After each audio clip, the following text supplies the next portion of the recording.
안녕하세요. 저는 산 좋고 물 좋은 제주에 살고 있는 50대 남성입니다. 평화롭고 신비로운 제주에 내려와 살게 된 지 이제 겨우 1년 남짓 되었네요. 여러분은 제주도를 좋아하시나요? 1년 남짓 제주에 살아보니 제주는 상상보다 훨씬 아름다운 섬이더군요. 고요한 마을과 반짝이는 바다가 어우러진 행복한 섬이랍니다. 저에게는 이런 제주를 동경하던 소중한 형이 한 명 있었습니다. 저를 따뜻하게 격려하고 위로하던 두 눈은 고요하면서도 반짝반짝 빛나는 제주를 닮아 있었죠. 저희 형제는 마을에서 엄마와 아들 사이로 유명했습니다. 저보다 6살 많은 형은 일찍 세상을 떠난 엄마 아빠를 대신해 때로는 저의 부모 역할로, 때로는 둘도 없는 친구 역할로 수고스레 제 곁을 지켜주었거든요. 동네 사람들은 그런 형을 보며 재홍 엄마라고 부르곤 했습니다. 그런 형의 무한한 사랑을 받으며 자랐으면서도 참 저는 철이 없는 동생이었습니다. 형이 학교를 그만두면서까지 저를 위해 굳은 일을 한다는 걸 알면서도 혼자 염치 없이 꿈이라는 걸 키웠으니까요. 차마 형에게 먼저 이야기하지 못한 18의 저는 형에게 제 숨겨둔 꿈의 존재를 학교 선생님을 통해 알게 하였습니다. 재홍이가 머리도 좋고 여태 교내에서 1등 한 번 놓친 적 없는데 형편만 되면 재홍이가 하고 싶다는 변호사 한번 고려해봐도 좋을 것 같아요. 변호사요? 선생님의 말을 들은 형은 저의 예상과는 달리 밝은 얼굴을 하고 되물었습니다. 고등학교, 대학교를 졸업하고도 얼마나 걸릴지 모를 일이라 마냥 부담스러워 할 것이라고 생각했거든요. 밝은 목소리의 대답에 선생님께서도 조금은 부담이 사라졌는지 한 톤 밝은 목소리로 대답하셨어요. 지금만큼만 열심히 공부에 몰두하면 분명 해낼 수 있을 거라고. 선생님과의 상담이 끝나고 집으로 돌아가는 길, 형은 내내 들뜬 목소리로 이것저것 이야기했습니다. 홍아, 네가 공부 잘하고 머리 좋은 건 진작에 알았지만 남한테 이렇게 대놓고 인정받으니 너무 기분이 좋다. 내가 너 필요한 공부 다 시켜줄게. 너 변호사 해. 내 동생이 변호사라니. 너무 멋있고 대견하다 내 동생. 난 이제 걱정이 없다. 아직 변호사 되려면 멀었는데 뭘. 고마워 형. 나 진짜 열심히 할게. 꼭 될게 변호사. 그렇게 저는 든든한 형의 지원을 받아 밤낮으로 공부하며 서울에 있는 대학에 진학했고 지방에 살던 저희는 울며 겨자 먹기로 갈라져 따로 살게 되었습니다. 저는 학교 기숙사에 들어가 생활하며 학업에 전념했습니다. 대학을 다니는 동안 친구가 생기고 여러 술자리와 연애에 대한 호기심도 있었지만 저를 위해 희생한 형의 마음을 생각하며 죽어라 공부만 했던 것 같아요. 그렇게 떨어져 지내는 동안 행여나 제가 부담 가질까 공부, 성적 얘기는 절대 먼저 꺼내지 않던 형이었습니다. 가끔 통화를 하면 늘 친구랑 여행도 가고 여자친구도 사귀라는 말뿐이었지요. 책만 보고 앉아있으면 그대로 흘러가는 네 청춘이 너무 아깝잖아. 세월 금방이다 홍아. 나를 위해 청춘을 다 바친 사람이 하는 말이라 너무나 이질감이 들었습니다. 형의 청춘을 빌미로 나 혼자만 평범한 사람인 척 세상을 살아가고 있는 게 아닌가 하는 죄책감도 들었습니다. 그럼 형은 여자친구 있어? 이런 사이를 여자친구라고 하는 게 맞는지는 모르겠는데 사실 얼마 전부터 마음 가는 사람이 있어. 형이 좋아하는 사람이 생겼다고 했을 때는 미안함이 극에 달했어요. 행여나 저 때문에 연애마저 못하고 마땅히 가져볼 행복까지 갖지 못하게 되진 않을까.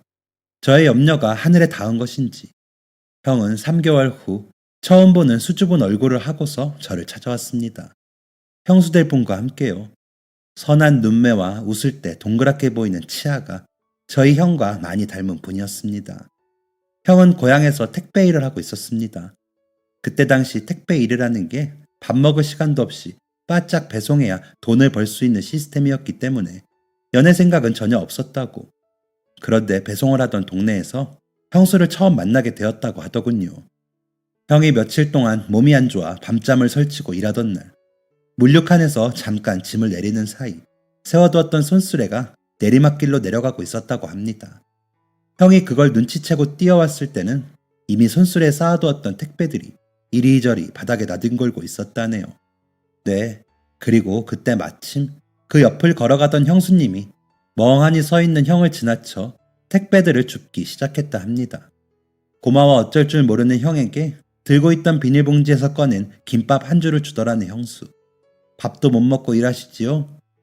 밥 못 먹은 건 어떻게 알았는지 너무나 궁금했지만 숫기 없는 저희 형은 제대로 된 말 한마디 못하고 고맙습니다만 연신 읍조리다 형수님을 보냈다고 합니다. 그 이후로 매일 형수님을 마주치게 되었다네요.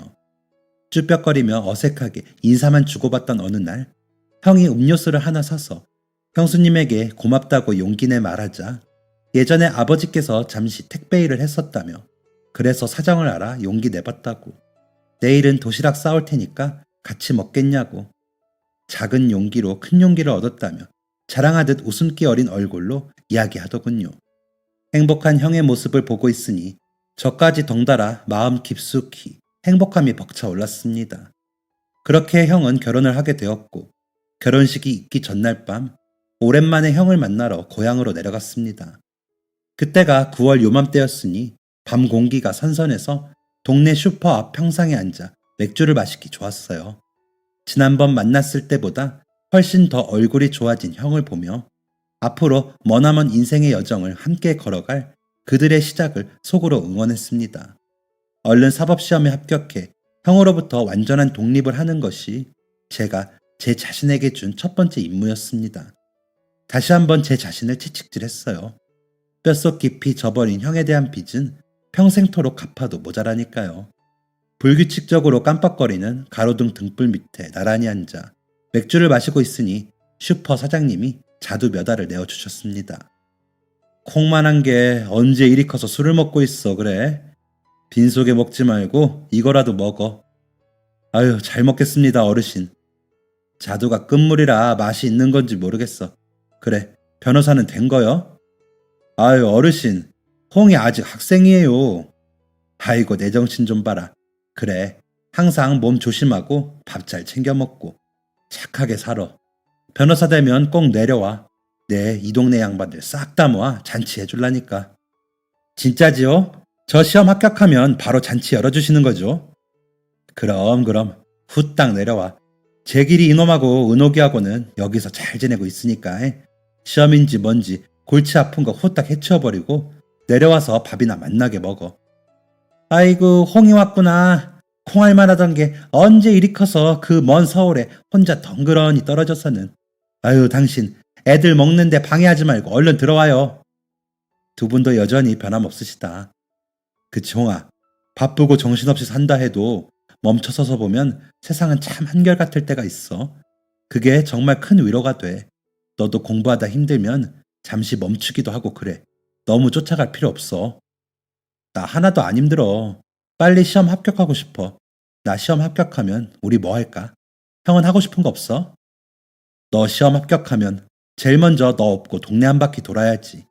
내 동생 김재용 변호사 됐다. 동네방네 외쳐야지. 무슨 그런 거 말고 형 우리 제주도 갈까? 사법시험에 합격한다고 해서 바로 돈이 생기는 건 아니지만 멀지 않은 미래에 함께 떠날 제주도를 상상하며 형에게 물었습니다. 제 말을 들은 형은 잠시 대답 없이 멍하니 가로등을 바라보다 이내 말을 이어갔습니다. 너무 좋다 홍아. 나는 생각 한 번을 안 해봤네. 그래 가자. 홍이 너는 기억 안 나겠지만 엄마가 제주도 이야기 진짜 많이 하셨는데 엄마가 들려주신 이야기처럼 진짜 천국인가 싶어서 제주도에 물이 그렇게 깨끗하대. 여기 바다랑은 차원이 다르다는데 그 맑은 물 실컷 보면서 사랑하는 사람들이랑 걱정 없이 하하호호 웃고 싶지. 조용하고 아기자기한 마을에 파도 소리, 바람 소리 들리는 곳에. 제주도 가본 적도 없는 사람이 말로만 그림 한 편을 뚝딱 그려버리네 형은. 자기 전에 엄마가 들려주신 이야기들 중에 제주도 이야기를 내가 제일 좋아했거든. 이야기를 듣고 있으면 제주 바다 앞에 서 있는 내가 눈앞에 보이는 것 같았지. 어떻게 생긴지도 모르는 바다를 내 마음대로 상상하는 거야. 그런 날에는 꼭 우리 가족 다 같이 제주에 사는 꿈을 꿨다니까. 나이 먹을수록 그때 상상했던 그 기억도 빗바래져 가지만 아직도 그 이야기를 들려주시던 엄마 목소리는 생생해. 엄마 보고 싶다. 그치? 형이랑 형수랑 우리 셋이 꼭 제주도 같이 가자. 가서 하늘에 계신 엄마한테 진짜 제주도를 보여드리자. 엄마가 밤마다 들려준 환상 속의 제주를 좋아하고 그런 엄마를 그리워하던 우리 형. 제가 대학을 다니는 몇 년 동안에도 형은 늘 제 걱정뿐이었습니다. 저는 그런 형에게 든든하고 멋진 동생이 되고 싶었습니다. 힘들어할 때 어깨를 내어줄 수 있는 그런 동생이 되고 싶었어요. 얼른 그런 어른스러운 동생이 되어주지 못하는 것이 늘 마음의 짐이었는데 형수를 만난 이후부터 얼굴이 좋아지는 형을 보니 조금은 마음이 놓이더군요. 형은 그렇게 형을 쏙 빼닮은 형수와 가정을 이루고 저는 한결 마음이 편안해진 상태로 사법시험을 준비할 수 있게 되었습니다. 세상과 단절된 사람처럼 한 칸짜리 방에 스스로를 가두고 2, 3년을 공부에만 몰두했네요. 지금 생각해보면 조금 미련한 방법이었던 것 같아요. 조금이라도 더 형이랑 자주 연락하고 그렇게 지낼 걸. 어쨌든 오랫동안 최선을 다해 준비한 사법시험을 기분 좋은 예감으로 치르고 드디어 시험 합격 발표 날이었습니다. 스스로 실수 없이 잘 치렀기에 좋은 결과가 있으리라는 기대를 품고 있었습니다. 저만큼 결과 발표를 기다리고 있을 형에게 전화가 왔어요. 홍아, 오늘이지? 떨리더라도 침착하고. 오늘이야. 난 괜찮아. 차분해. 예감이 좋아. 그래. 네가 예감이 좋다니 형도 예감이 좋다. 그런데 홍아, 내가 왜 이렇게 떨리냐? 너무 떨려서 잠시도 가만히 못 있겠다. 형까지 긴장할 거 없어. 아직 결과 나오려면 좀 더 기다려야 하니 어디 바람이라도 좀 쐬고 와. 그렇지 않아도 그러려고 지금 나가는 길. 그리고 홍아, 내가 너 결과 나오면 꼭 할 말이 있어. 응? 뭔데? 그냥 지금 말해. 아니야. 일단 발표 나면 이야기해줄게. 나 이제 잠깐 나가보려고. 이따 꼭 전화해. 그리고 합격자 명단을 확인하고 형에게 전화를 걸었을 때는 이미 늦어 있었습니다. 형은 전화를 받지 않았어요. 이윽고 다시 걸려온 전화를 받자 저의 하늘은 무너졌습니다. 명단에 오른 제 이름을 확인하며 벅차올랐던 마음이 온통 재가 되어 사라졌습니다. 바람 쐬러 나갔던 형이 뺑소니 차량에 치여 그만 숨을 거두었다는 전화였습니다. 신발도 제대로 신지 못한 채 고향에 내려갔습니다. 도착했을 때는 반나절이 지나 있었고 혼자서 혼란스러웠을 형수님을 도와 동네 어르신들이 나서서 함께 해주셨는지 장례식장이 마련되어 있었습니다. 그 자리에 있는 모든 사람들이 저를 포함하여 형의 죽음을 인정하지 못하고 있었습니다. 그리고 저를 안아주시는 어르신들의 등 뒤로 보이는 형수님의 모습에 저는 또 한 번 무너져버리고 말았습니다. 만삭을 한 형수님이 힘겨운 표정으로 겨우 자리에 서서 저를 바라보는 것 아니겠습니까? 아이가 생겼다는 건 형에게 한 번도 듣지 못한 소식이었기에 너무나 충격적이고 동시에 한없이 애통하였습니다. 미안해요. 그이가 도련님 공부하는데 방해된다고 합격하면 이야기하겠다 해서 놀랐죠. 곧 출산이에요. 근데 형수님은 말을 잇지 못하고 만삭이 된 배만 하염없이 쓰다듬었습니다. 저는 오열하지 않을 수 없었습니다. 이제 내가 살아서 뭐하나. 바람 쐬고 오라는 말만 하지 않았더라면 형은 살아있었을 텐데 제 자신을 용서할 수 없었습니다. 내가 무슨 자격으로 살아있는지. 평생을 내게 바친 형은 죽어버렸는데 미칠 것 같았습니다. 마지막까지 저를 위해 조금의 부담도 주지 않으려 했던 미련하리만큼 착한 우리 형. 내 꿈 하나 이뤄주겠다고 본인 몸 고생해가며 나를 위해 전부 쏟아붓던 김재길, 우리 형의 인생. 그렇게 착하고 바보 같던 형이 동생 덕 한번 보지 못하고 자기 날개 한번 펼쳐보지 못하고 이렇게 일찍 잠든 것이 너무 억울했습니다. 다행히도 뺑소니범은 주위 CCTV를 통해 잡을 수 있었습니다.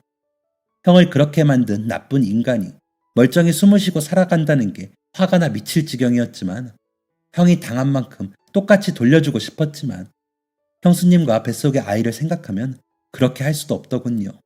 그렇게 억울하고 가슴 아팠던 눈물의 장례식이 끝이 나고 거짓말처럼 형수가 출산을 했습니다. 아주 작고 보석 같은 눈망울을 가진 천사였어요. 형이랑 형수가 워낙 둘이 닮은 얼굴이라 더 엄마 아빠를 쏙 빼닮은 아이였습니다.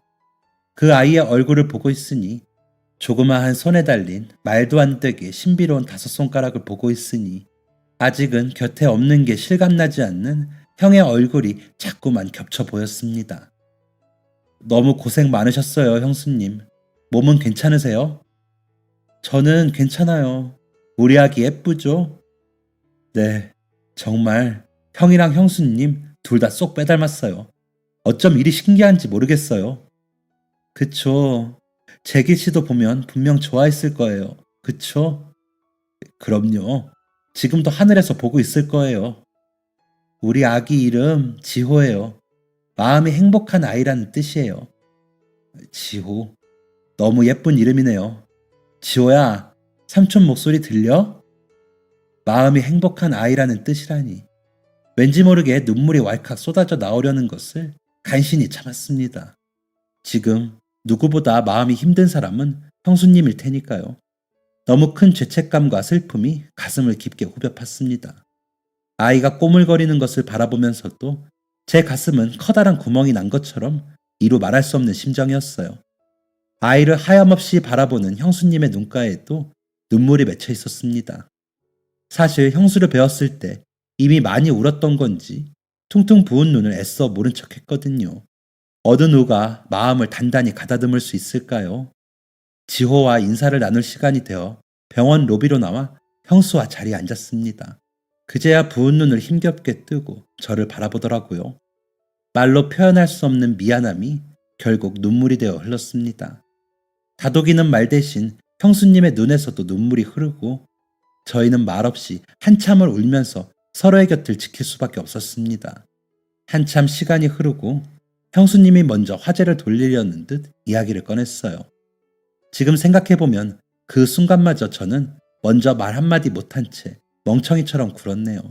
참 한심한 사람입니다. 도련님, 시험 합격했다는 소식을 제가 이제 들었어요. 늦었지만 축하해요. 그이가 하늘에서 참 기뻐할 거예요. 기뻐할까요? 형한테 받기만 하고 해준 것 하나 없는 못난 동생인데 지금이라도 갚을 수만 있다면. 그의 인생의 낙이 동생 잘 되는 거 보는 거였는데요. 기뻐하고 말고요. 그래서 말인데요, 형수님. 제가 지호에게 형이 못다한 아빠 노릇을 하고 싶어요. 형 없이 혼자 지호를 키우기엔 너무 버거우실 거예요. 재길 씨는 없지만 저 할 수 있어요. 그게 제 역할이고 무엇보다 전 재길 씨 아내이자 지호 엄마인걸요. 물론이죠. 제가 이런 말씀 드리기에 조심스럽지만 혹시나 언제든 새 출발하고 싶으면 지호는 제가 키울 테니 걱정 마시고 잘 생각해 보셔요, 형수님. 하늘에 있는 형도 사랑하는 아내가 혼자 힘들게 모든 걸 책임지는 건 원하지 않을지 몰라요. 지호 키우는 건 제가 하고 형수님은 지호 보고 싶을 때 언제든 와서 보셔도 되니까. 아니요, 도련님. 말만이라도 고마워요. 하지만 제 걱정은 이만큼만 받을게요. 제가 어떻게 지호를 두고 새 출발을 하겠어요? 그럼 제가 사랑하는 재길 씨와 지호에게 씻을 수 없는 상처가 될 거예요. 저 열심히 키울 거예요. 지켜봐요. 저 보다 더 강한 사람이 됐어요. 지호로 인해서. 혹시나 제 말이 다른 의미로 상처가 됐다면 죄송해요, 형수님. 지호가 더 훌륭한 아이로 성장할 수 있도록 저 또한 삼촌으로서 최선을 다할게요. 고마워요. 아, 그리고 이거 그이가 도련님 시험 합격하면 준다고 모은 거예요. 이렇게 제 손으로 드리게 될 줄은 꿈에도 몰랐는데. 형수님의 손에 들려있던 건 다름 아닌 통장이었습니다. 설마 형이? 네, 얼마 안 되지만 그래도 인생을 시작하는 동생을 뜨거운 물도 잘 나오지 않는 쪽방에서 계속 지내게 할 수는 없다고. 정말 작은 금액이에요. 그래도 변두리의 작은 원룸 보증금 정도는 될 거예요. 더 많이 해드리고 싶었는데 저희도 사정이 사정인지라 많이 못 해드려 미안해요. 재길 씨도 내내 그걸 마음에 걸려 했었어요. 직접 줄 수 있었으면 좋았을 텐데. 그래도 도련님, 마다하면 안 되는 거 아시죠? 그 사람 미안함과 애틋함이 여기에 다 들어있어요. 하늘에서 지켜볼 그이 생각해서라도 더 이상 쪽방살이 하지 마시고 조금이라도 편한 곳으로 옮기세요. 오래되어 빛이 바랜 통장에는 형이 그동안 조금씩 모아온 목돈이 쌓여 있었습니다. 어떻게 이렇게 한없이 제게 베풀기만 하려는 건지 미칠 것 같은 미안함에 괜한 원망도 들었습니다. 내가 아니라 본인을 위해 조금 더 누리고 살 수 있었을 텐데 고마움과 미안함이 뒤엉켜 다리가 풀린 채 엉엉 목 놓아 울었어요. 한없이 착한 사람, 나보다 더 나를 위했던 사람, 그 사람을 더는 볼 수도 만질 수도 없다니 세상이 너무나도 원망스러웠습니다. 그 돈을 제가 어떻게 냉큼 쓰겠어요. 하늘 어디에선가 저를 지켜보고 있을 형이 저를 보며 안타까워한다 해도 도저히 저 편해지려고만 쓸 순 없더라고요. 저는 다짐했습니다. 형은 다시 살아 돌아올 수 없고 제가 형 대신 죽을 수도 없으니 남은 인생을 형이 사랑하는 사람들을 위해 살기로. 마음에 남은 슬픔과 괴로움을 싹 지워버릴 수는 없지만 현실로 돌아가 그의 가족들을 위해 할 수 있는 것들을 해야 했습니다. 형수님과 지호는 그대로 고향에 남기로 하고 저는 연수원으로 들어갔습니다. 2년 후 좋은 성적으로 수료하고 변호사가 되어 가장 돈을 많이 주는 큰 로펌에 들어갔습니다. 욕심을 부려 안 되면 어쩌나 걱정했지만 욕심 덕에 애초에 생각했던 것보다 더 좋은 연봉을 받을 수 있는 로펌으로 출근하게 되었습니다.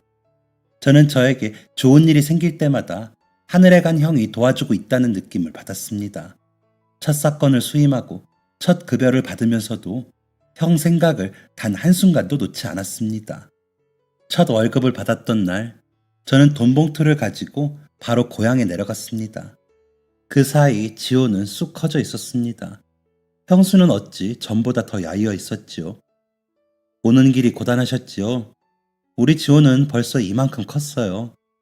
형수님은 식사 잘 챙겨 드시고 계셔요? 전에 뵀을 때보다 더 야윈 것 같습니다. 저 잘 먹고 있어요. 밥 2공기 먹어도 살이 안 붙어요. 점심은 드셨어요? 도련님 오시면 같이 먹으려고 준비 중이었어요.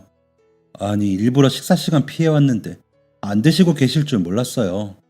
하나뿐인 지호 삼촌인데 식사 시간 아니라고 어떻게 맨입으로 다시 돌려보내겠어요. 식사하고 오셨더라도 한술 더 뜨세요. 차린 건 없지만 그이가 좋아하던 된장찌개 했어요.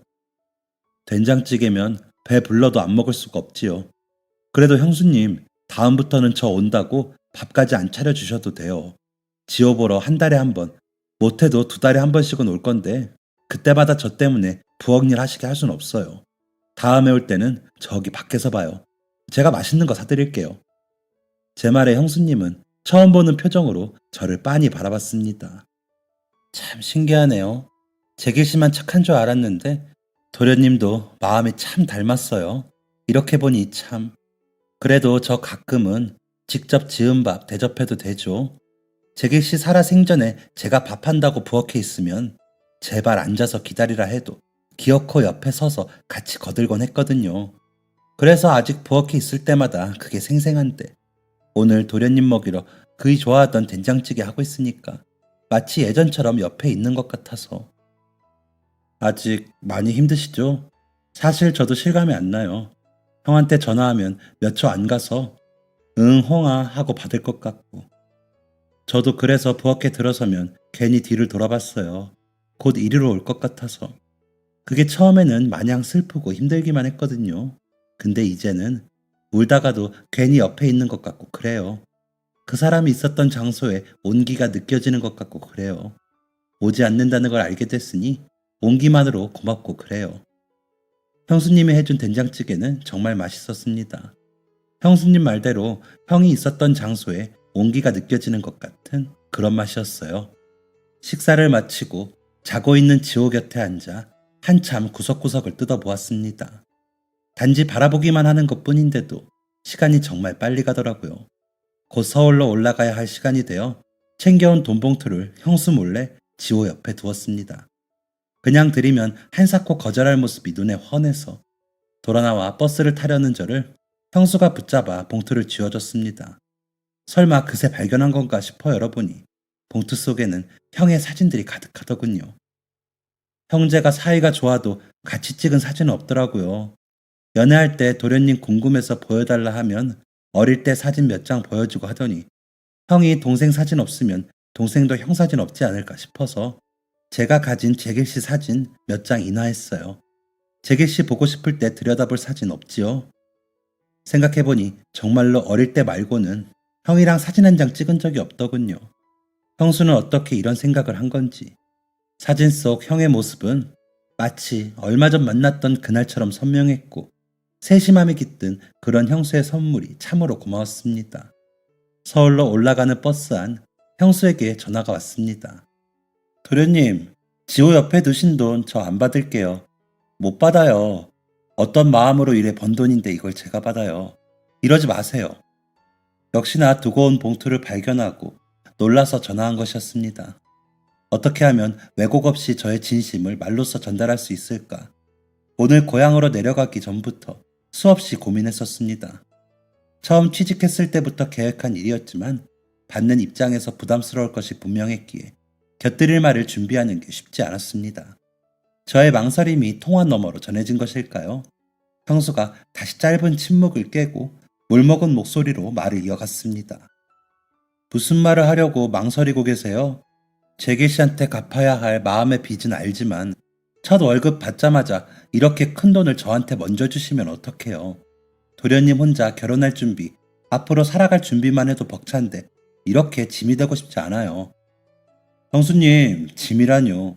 단 한순간도 짐이라 생각해 본 적 없어요. 형에 대한 마음의 빚, 마냥 그렇게만 생각하지 마시고 지호 삼촌으로 멋진 삼촌이 되고 싶어서 주제 넘는 줄 알면서 두고 갔어요. 형수님 출산하고 제대로 산후조리도 못하셨는데 형이 남기고 간 마음이라 생각하시고 받아주세요. 그리 생각해도 정 마음에 걸린다면 지호 위해 받는 셈 쳐주세요. 앞으로도 저는 형수님하고 지호 살아가는 생활비랑 지호한테 필요한 것들 전부 다 해드릴 거예요. 저하고 아기가 도련님한테 해드린 게 뭐가 있다고. 도련님 힘들게 번 돈을.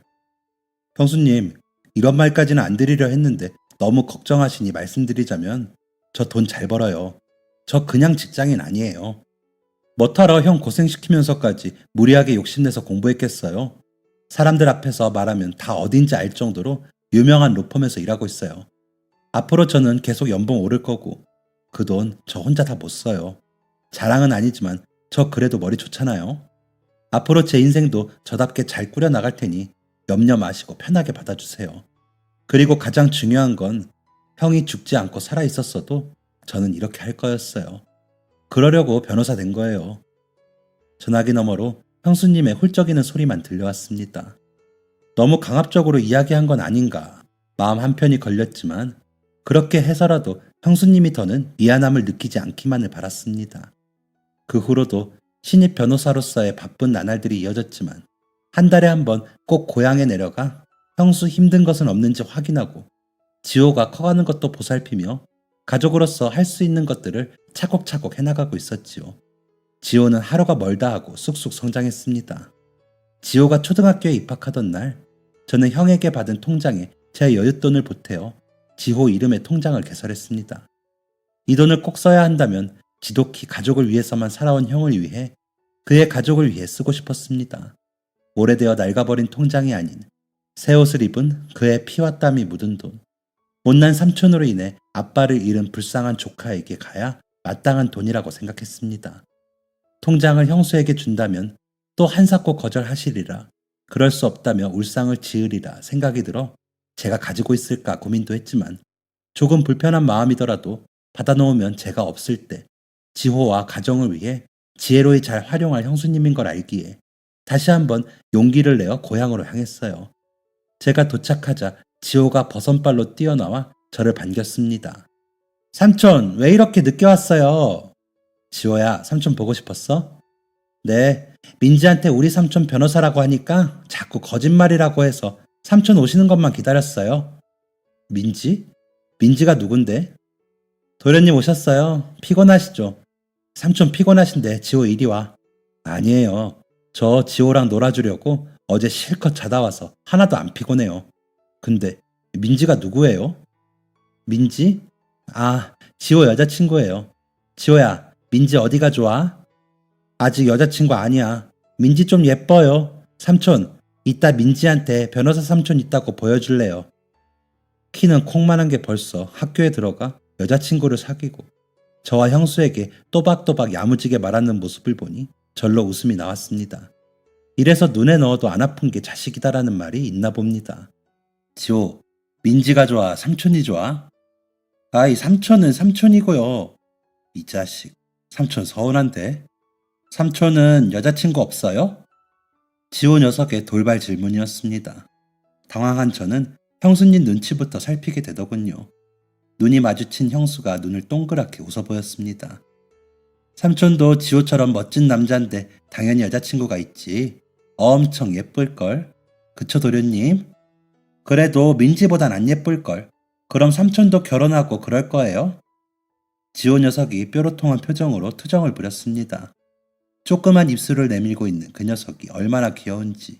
놀리고 싶어 혼났지만 형수님이 제 연애를 눈치채고 계신다는 것이 더 놀라웠어요.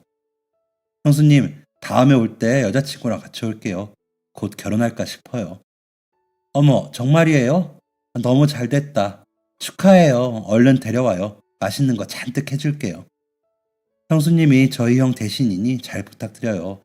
착하고 예쁘고 마음이 예쁜 사람이에요. 그럼요. 다음에 오시기 전에 예비동서 어떤 음식 좋아하는지 꼭 귀띔 주세요. 그리고 형수님, 이거 지호 입학 선물인데 받으세요. 도련님, 내가 진짜 못 살겠어요. 통장을 받은 형수님의 얼굴이 시뻘개졌습니다. 예상대로 형수님은 통장을 다시 제 손에 쥐어주더군요. 이거 지난번에 주신 형 통장인데 제가 조금 더 보태서 지호 이름으로 새로 만들었어요. 형도 제 결정을 더 좋아하고 있을 거예요. 초등학교 올라가는 기념으로 아빠와 삼촌이 주는 선물이라 생각하고 받아주세요. 형수님은 마지못해 통장을 받으면서 꼭 지호를 위해 쓰겠다고 연신 고맙다는 말을 되풀이했습니다. 그 일이 있고도 시간은 정말 빠르게 흘렀어요. 일이 바빠 그런 것도 있겠지만 아무래도 지호가 커가는 모습을 보는 게 가장 큰 이유였겠죠. 그 조그맣던 녀석이 키는 어찌나 그렇게 크는지, 형을 닮아 그런지 20살이 된 지금은 저보다 훌쩍 위에서 저를 내려다본답니다. 아빠 없이 컸어도 어디 하나 삐뚤어진 부분 없이 유하고 선하게 커준 우리 지호. 형이 이 모든 순간을 함께 했다면 더할 나위 없이 좋았을 텐데 멋지게 자라준 지호에게 너무 고마울 뿐입니다. 저는 그 사이 결혼도 하고 아내를 닮은 토끼 같은 딸도 낳았습니다. 아내와는 근무하고 있는 변호사 사무실에서 만났습니다. 팔불출 같을 수 있겠지만 한눈에 봐도 예쁘고 마음씨가 착한 여자예요. 그런 사람이 저의 가족이 되어준다니 너무 감사한 일이죠. 형이 사고로 떠나고 제 인생은 들여다볼 생각을 못했었는데 지금의 아내를 만나 많이 위로받고 자신감을 되찾게 되었습니다. 세상에 저를 위해주는 또 다른 사람이 생긴 거죠. 정말 하늘에 감사하며 살고 있답니다.